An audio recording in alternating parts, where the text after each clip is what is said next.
Hasnat Abdullah next target নাকি তারে লইয়া প্রথম নম্বরে এদের লিস্ট উসমান হাদির নামটা উঠাও, 2 নম্বরে হাসনাত আব্দুল্লাহর নামটা উঠাও। কেন এরা সত্যের কথা বলে, কেন সত্যের গুণকীর্তন এরা করে, কেন হকের কথা মানুষের দরবারে বলে।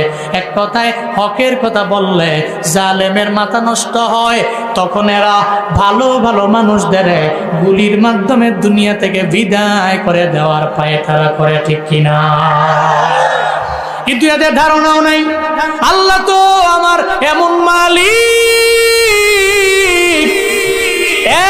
এক হাতিরে তোরা মারছো, এখন দেখো না এক হাতির বিনিময়ে শত শত হাজার হাজার হাতি পরিণত হয়ে গেছে। চিল্লা কাও ঠিক কিনা?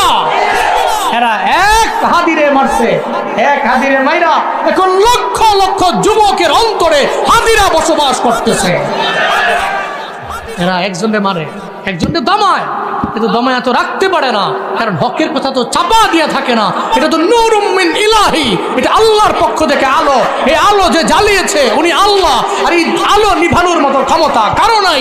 একজনকে জিন্দানখানায় ভরবে আরো 10 জন তৈরি হবে, একজনের মাথায় বুলেট লাগাবে আরো লক্ষ হাদি তৈরি হয়ে যাবে। হাসনাত আব্দুল্লাহ আমাদের গর্ব, আমাদের অহংকার। নেক্সট টার্গেট নাকি তারে লইয়া। আল্লাহ তাকে রক্ষা করুক, আল্লাহ তাকে হেফাজত করুক। এই সমস্ত সাহসী বীর সেনানীগুলো আমাদের প্রয়োজন আছে না? আছে না? আছে না? আছে না? আমাদের দেশে প্রয়োজন আছে। এই জন্য মন খুলে দোয়া করবেন।